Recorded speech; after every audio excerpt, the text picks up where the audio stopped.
इस वीडियो के अंत तक आप जानेंगे इस पाठ से संबंधित संपूर्ण जानकारी। नमस्कार सभी को, हिंदी कला केंद्र में आपका स्वागत है। अगर आप इस चैनल पर नए हैं तो पहले इसको सब्सक्राइब करें व बेल आइकन को दबाना ना भूलें ताकि नए वीडियो का नोटिफिकेशन सबसे पहले आपको मिले।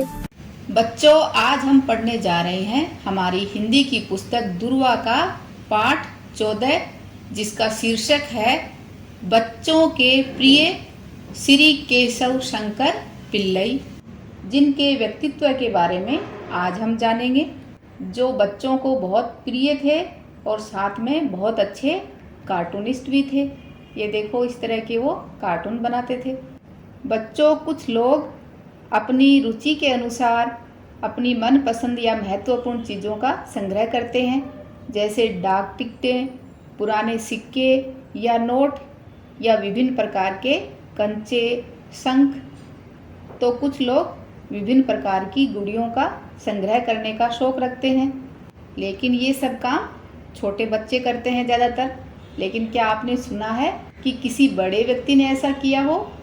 तो श्री केशव शंकर पिल्लई, जिन्होंने इन गुड़ियों के संग्रह को बहुत बड़े लेवल पर किया और इन गुड़ियों के संग्रह के घर को नाम दिया गुड़िया घर। जैसे चिड़ियाघर, सिनेमा घर, किताब घर होता है, वैसे ही इन्होंने बहुत सारी गुड़ियों के संग्रह को क्या नाम दिया? शंकर्स इंटरनेशनल डॉल म्यूजियम, जो कि नई दिल्ली में स्थित है। अगर आपको मौका मिले तो इसको देखने ज़रूर जाना, जिसका पता मैंने वीडियो के अंत में बताया है। तो बच्चों, आज इस पाठ में श्री केशव शंकर पिल्लई के व्यक्तित्व के बारे में जानने के साथ ही हमें ये भी पता चलेगा कि वो बच्चों को इतना प्रिय क्यों थे। साथ ही हमें ये भी पता चलेगा कि वो इस डॉल म्यूजियम को बनाने के पीछे उनका वास्तविक उद्देश्य क्या था। तो चलिए बच्चों, शुरू करते हैं आज का ये पाठ, जिसका शीर्षक है बच्चों के प्रिय केशव शंकर पिल्लई। बच्चों, तुम डाक टिकट, पुराने सिक्के आदि जमा करते हो ना? छोटी लड़कियां गुड़ियों का भी संग्रह करती हैं। संग्रह यानी उनको जमा करती हैं, एकत्रित करती हैं। तो आप में से बच्चों, आपको किस चीज़ का शौक है या कौन सी चीज़ों का आप संग्रह करते हो? ये बात आप मुझे कमेंट बॉक्स में लिखकर बता सकते हो।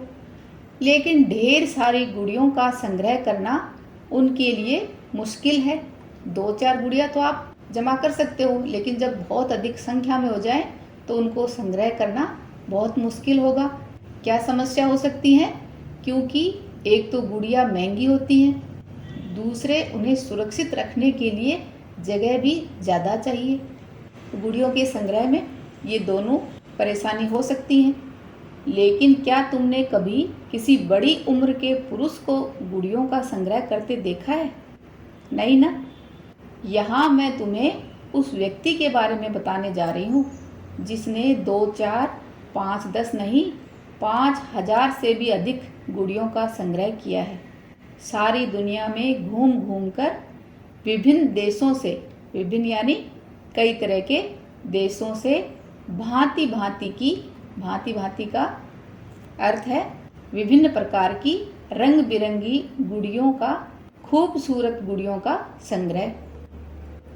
जानते हो, ये इतनी सारी गुड़ियाँ उसने अपने लिए नहीं इकट्ठी की, देश विदेश की भिन्न भिन्न वेशभूषा में सजी, वेशभूषा यानी पोशाक या पहनावे से सजी, अपने अपने देश के तौर तरीकों वाली खूबसूरत गुड़ियाएँ उसने भारतीय बच्चों के लिए ही जमा की हैं। इन गुड़ियों को उसने दिल्ली के एक विशाल संग्रहालय, विशाल यानी बहुत बड़े संग्रहालय, संग्रह भवन में इस तरह सजा रखा है कि बच्चे उन्हें देख सकें। तो श्री केशव शंकर पिल्लई ने इन सारी गुड़ियों का संग्रह किसके लिए किया? भारत के बच्चों के लिए। क्यों किया? ताकि सभी भारतीय बच्चे देश विदेश की अलग अलग वेशभूषा से सजी इन गुड़ियों को देख सकें और दूसरे देशों के तौर तरीकों को दिखाने वाली इन खूबसूरत गुड़ियों को देख सकें और वहाँ के तौर तरीके या उनके रीति रिवाज सीख सकें। उन्हें बच्चों से प्रेम था, इतना कि वह उनकी खुशी के लिए और भी बहुत सारे काम करते थे और सुबह से शाम तक इन्हीं कामों में लगे रहते थे। इस व्यक्ति का नाम था केशव शंकर पिल्लई। वही शंकर पिल्लई जो लंबे समय तक शंकर्स वीकली के लिए कार्टून बनाते रहे थे। शंकर्स वीकली ये बच्चों भारत में प्रकाशित पहली कार्टून पत्रिका थी।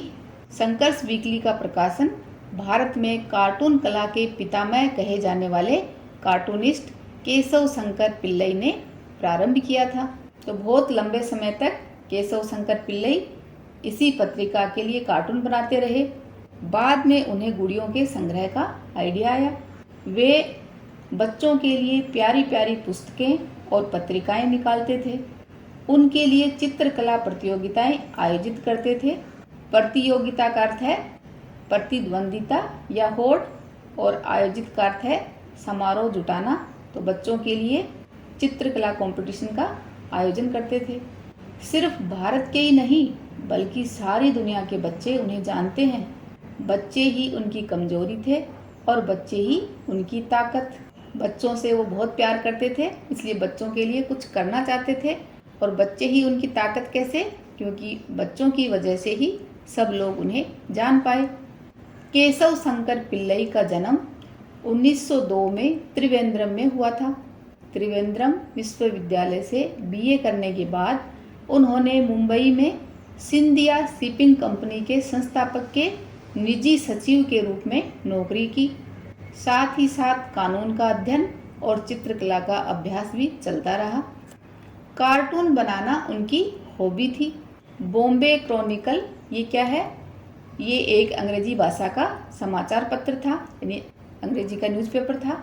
में उनके कुछ कार्टून छपे तो उन्हें हिंदुस्तान टाइम्स में कार्टूनिस्ट की नौकरी मिल गई। 1932 से 1946 तक उन्होंने वहाँ काम किया। वे भारत के पहले कार्टूनिस्ट थे जिन्हें किसी पत्र ने पूरे समय के लिए नौकरी दी थी। देश विदेश की बड़ी बड़ी हस्तियों पर बनाए, हस्तियों का अर्थ है विशिष्ट लोग, उन पर बनाए उनके कार्टूनों ने सभी का ध्यान अपनी ओर खींचा और शंकर पिल्लई प्रसिद्ध होते गए। प्रसिद्ध यानी मशहूर होते गए। प्रतिभा छुपी नहीं रह सकती। प्रतिभा यानी किसी विषय को तत्काल समझ लेने वाली असाधारण बुद्धि। तो प्रतिभा को किसी से छुपाया नहीं जा सकता। वैसे ही उनके साथ हुआ, क्योंकि उनमें कार्टून बनाने का टैलेंट था तो उसे प्रकट होना ही था, नहीं वो दुनिया के सामने आना ही था। 1946 में वे इंडियन न्यूज़ क्रॉनिकल में चले गए, जो अब इंडियन एक्सप्रेस है, ये समाचार पत्र का नाम है। फिर शीघ्र ही यानी जल्दी ही उन्होंने अपनी पत्रिका शंकर्स वीकली निकालनी शुरू कर दी। शंकर्स यानी वो उनके खुद का नाम था और वीकली यानी ये पत्रिका एक वीक में एक बार निकलती थी, इसलिए इस पत्रिका का नाम दिया शंकर्स वीकली। निकालनी शुरू कर दी। यह अपने ढंग की पहली और अनूठी कार्टून पत्रिका थी। अनूठी का अर्थ होता है अनोखी, अद्भुत। तो ये अपने टाइप की पहली और अद्भुत कार्टून पत्रिका थी। शंकर्स वीकली के बड़ा साहब और मेम साहब शीर्षक नियमित कार्टूनों में बड़े लोगों की खोखली दुनिया पर हास्य व्यंग्य को बहुत पसंद किया गया।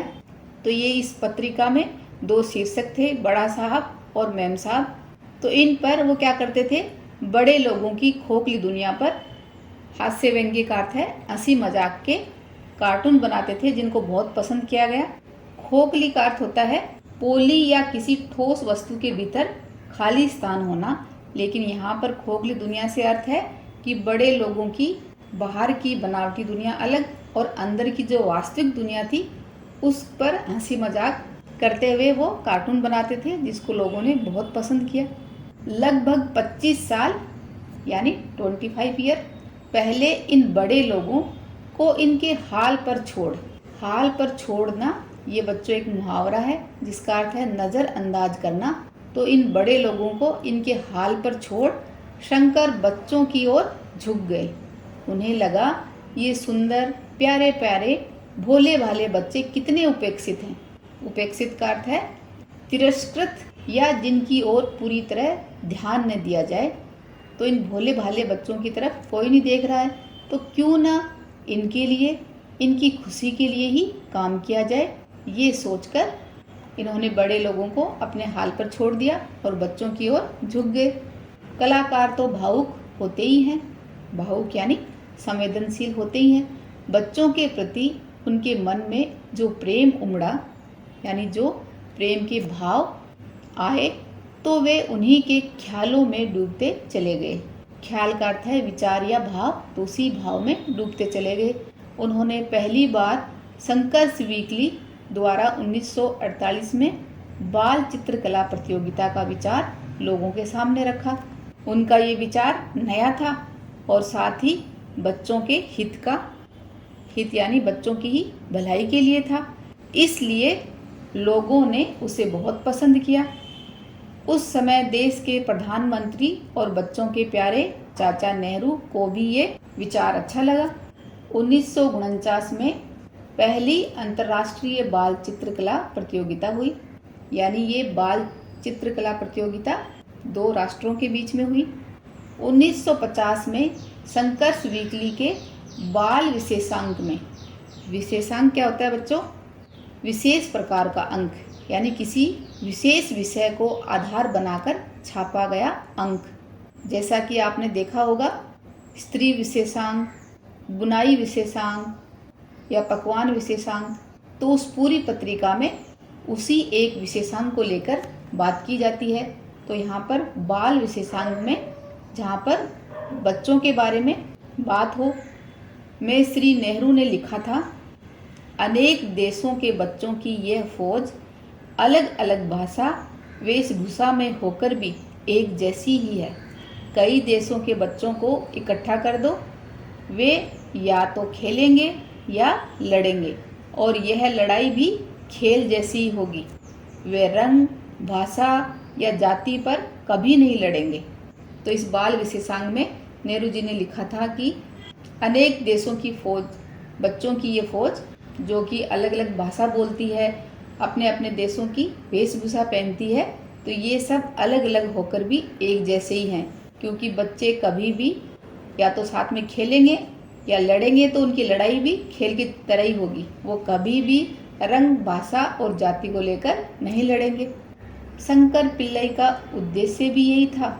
उद्देश्य यानी उनका प्रयोजन या लक्ष्य भी यही था। क्या था?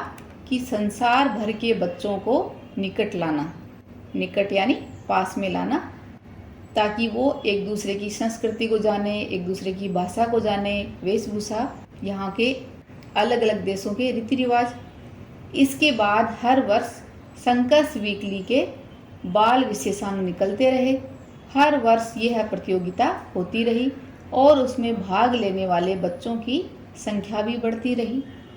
शंकर चित्रकला प्रतियोगिता में भाग लेने के लिए 2.5 साल से, यानी 2.5 ईयर से 16 ईयर के बच्चे भारत के स्कूलों में तैयारी करते रहते हैं।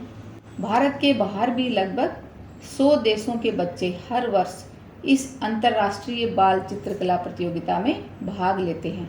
अंतर्राष्ट्रीय का अर्थ है कि विभिन्न राष्ट्रों के बीच जो बाल चित्रकला प्रतियोगिता होती है उसमें भाग लेते हैं। सन 1970 में 103 देशों से कुल 1,90,000 बच्चों ने इस प्रतियोगिता में भाग लिया था और 18 देशों के 22 बच्चों ने नेहरू स्वर्ण पदक जीता था। ये पुरस्कार का नाम है। कुल 482 पुरस्कार दिए गए थे, जिनमें से 50 पुरस्कार लेखन के लिए और शेष यानी जो बचे वो चित्रकला के लिए थे। तो अभी बच्चों आपके लिए एक सवाल है कि चित्रकला के लिए कितने पुरस्कार दिए गए थे, वो आप यहाँ पढ़ोगे तो इसका उत्तर आपको मिलेगा। वो आप मुझे कमेंट बॉक्स में लिखकर बताना। नेहरू जी जब तक जीवित रहे इस वार्षिक पुरस्कार वितरण समारोह में मुख्य अतिथि बने और बाल लेखकों और बाल चित्रकारों के साथ तस्वीरें खिंचवाते रहे। बच्चों की प्रतिभा के विकास में उनकी भी गहरी रुचि थी। रुचि यानी उनको भी अच्छा लगता था ये काम, उनको भी शौक था। इसलिए शंकर पिल्लई के इस कार्य को उन्होंने प्रोत्साहन और सरकारी सहायता दिलवाई। प्रोत्साहन का अर्थ है कि खूब उत्साह बढ़ाना या हिम्मत बढ़ाना, तो उनका खूब उत्साह बढ़ाया और साथ ही सरकारी सहायता भी उनको दिलवाई। आज नई दिल्ली में चिल्ड्रन बुक ट्रस्ट, बाल पुस्तकालय और गुड़िया घर है। एक नया हॉबी सेंटर है। शंकर ने जिस तरह सभी देशों की सुंदर कलापूर्ण गुड़ियों, कलापूर्ण का अर्थ होता है कला से युक्त, गुड़ियों की खोज की, उसी तरह बच्चों के लिए विश्व भर की चुनी हुई हजारों पुस्तकों का भी एक संग्रह किया। उनका स्थापित किया हुआ चिल्ड्रन बुक ट्रस्ट हर वर्ष बहुत सारी पुस्तकों का प्रकाशन भी करता है, यानी बहुत सारी पुस्तकों को छापता है। इन पुस्तकों में भारत की लोक कथाएँ, उन पुस्तकों में हमें क्या मिलेगा? भारत की लोक कथाएँ जो अलग अलग राज्यों की अलग अलग होती हैं। पौराणिक कथाएँ, पौराणिक का अर्थ है पुराणों से संबंधित कथाएँ, पंचतंत्र और हितोपदेश की कहानियाँ। हितोपदेश का अर्थ है अच्छी नसीहत या नेक सलाह देने वाली कहानियाँ, और साथ ही ज्ञान विज्ञान यानी हमारा ज्ञान और विज्ञान की दुनिया से परिचित कराने वाली कहानियाँ होती हैं, जिनकी छपाई का स्तर बहुत ऊंचा है। भारत की संस्कृति की इन कहानियों को देश की सभी भाषाओं में प्रस्तुत करने की योजना है। देश में छपाई का स्तर ऊंचा हो, इसके लिए वे प्रशिक्षण कोर्स भी चलाते थे। प्रशिक्षण का अर्थ है सिखाना या शिक्षण देना, तो ऐसा कोर्स भी चलाते हैं ताकि देश में छपाई का स्तर ऊंचा हो, उच्च क्वालिटी का हो। 1954 में शंकर को हंगरी की एक गुड़िया उपहार में मिली। हंगरी एक कंट्री का नाम है, जैसे भारत देश है वैसे ही हंगरी है, तो वहाँ की एक गुड़िया उपहार यानी सौगात या भेंट में मिली। वह गुड़िया इतनी सुंदर थी कि शंकर बहुत प्रभावित हुए। प्रभावित यानी जिस पर प्रभाव या असर पड़ा हो, इतने इम्प्रेस्ड हुए और उन्होंने विभिन्न देशों से ढेर सारी गुड़ियाँ ला लाकर भारतीय बच्चों के लिए जमा करनी शुरू कर दी। पहले उन्होंने अपनी गुड़ियों के इस संग्रह को कई जगह प्रदर्शनियाँ लगाकर बच्चों को दिखाया। प्रदर्शनी का अर्थ है कुछ वस्तुओं को एक स्थान पर देखने के लिए रखना, जैसे आपके विद्यालय में साइंस एग्जीबिशन लगती है ना, वैसे ही उन्होंने भी अलग अलग गुड़ियों का संग्रह किया और उनको अलग अलग जगह पर प्रदर्शनी लगाकर बच्चों को दिखाया। लेकिन जब गुड़ियों की संख्या बहुत ज़्यादा हो गई तो जगह जगह प्रदर्शनियों में उन्हें ले जाना मुश्किल हो गया। ऐसे में कीमती गुड़ियों के खराब हो जाने का भी डर था। तब शंकर के मन में एक गुड़िया संग्रहालय बनाने का विचार आया। जब उनको ये परेशानी आई तब उन्हें गुड़िया संग्रहालय बनाने का विचार आया। देश की राजधानी में बना विशाल गुड़िया घर उनके उसी विचार का परिणाम है। परिणाम का अर्थ होता है फल या नतीजा। तो आज जो हमारे सामने गुड़िया घर है नई दिल्ली में, वो उनके इसी विचार का नतीजा है। गुड़िया घर में अब एक वर्कशॉप भी खोल दी गई है, जहां भारतीय गुड़ियों का निर्माण होता है और फिर उन्हें विदेशी बच्चों को भेजा जाता है। हर साल उस गुड़िया घर को देखने वाले भारतीय बच्चों की संख्या 1 लाख से अधिक होती है। यहाँ लगभग 85 देशों की प्राचीन यानी पुरानी और आधुनिक गुड़ियों का आकर्षक संग्रह है। आकर्षक का अर्थ है मोहक या प्रभावित करने वाला, तो बहुत ही अट्रैक्टिव गुड़ियों का संग्रह है जिसमें पुरानी और आधुनिक गुड़ियों को रखा है। भारत के सभी राज्यों की गुड़ियाँ यहाँ एकत्रित हैं। एकत्रित यानी यहाँ पर जमा हैं। इनके माध्यम से, माध्यम का अर्थ है के द्वारा या जरिए, इन गुड़ियों के माध्यम से बच्चे भारत के हर राज्य के और विदेशों के रहन सहन, तौर तरीकों, फैशन, वेशभूषाओं तथा रीति रिवाजों से परिचित हो सकते हैं। रीति रिवाज यानी हर देश की अपनी अलग परंपराएं और संस्कार होते हैं जो पीढ़ी दर पीढ़ी मानव जातियों में चले आ रहे हैं, तो उनसे बच्चे परिचित हो सकते हैं। तो इस गुड़िया घर से क्या फ़ायदा होता है भारत के बच्चों को कि वो हर राज्य के और विदेशों के रहन सहन, तौर तरीके, फैशन, वेशभूषा और उनके रीति रिवाजों से परिचित हो सकते हैं। गुड़िया घर के कुछ प्रमुख आकर्षण हैं। हंगरी की ऊन काटती वृद्धाएं। उन गुड़ियों में सबसे अट्रैक्टिव गुड़िया कौन सी हैं? हंगरी की ऊन काटती वृद्धाएं।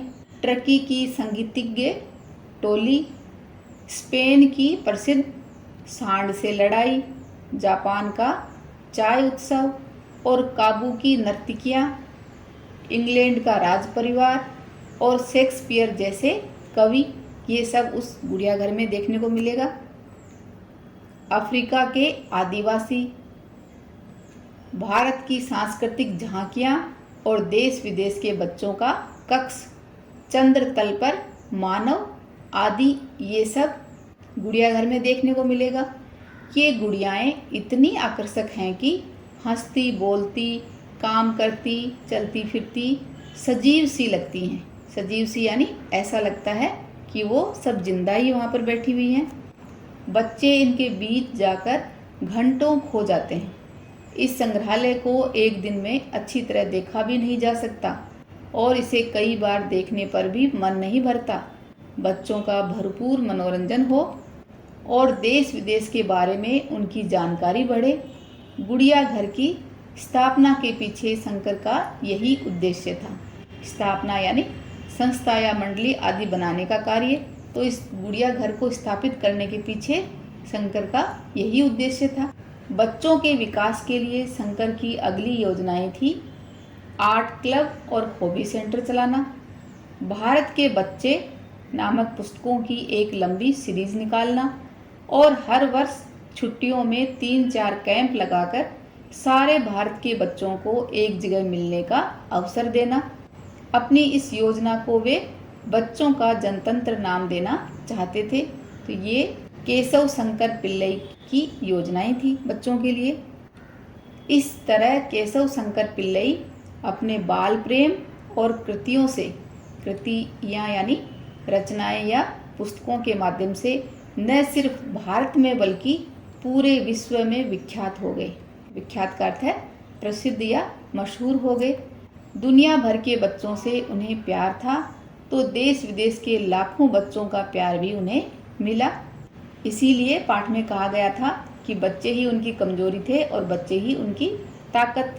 तो बच्चों के लिए उनका जो प्यार था, उसके लिए वो बच्चों के लिए काम करना चाहते थे और इन बच्चों के प्रेम की वजह से ही उन्हें इतनी प्रसिद्धि मिली। तभी वो बच्चों के लिए इतने सारे काम करते रहे और उनके इस व्यक्तित्व को लिखा है आशा रानी व्योरा ने। तो बच्चों, ये पाठ पढ़कर आपका भी मन कर रहा होगा ना कि उस गुड़िया घर को ज़रूर देखना चाहिए। तो इसके लिए ये उसका एड्रेस है। अगर आप दिल्ली में रहने वाले हो तो ज़रूर जाइए, और अगर आप दिल्ली से बाहर के हो तो कभी भी जाते हो तो इसका विजिट ज़रूर करना। अभी बच्चों, इस पाठ के अभ्यास प्रश्नों को इसके भाग 2 में करेंगे। अगर हमारे वीडियो बन ही रहे हैं आपके फेवरेट, तो फिर क्यों ना करें इनको लाइक, सब्सक्राइब और रिकमेंड। हमें और बेहतर बनाने के लिए आप कर सकते हैं कमेंट। धन्यवाद।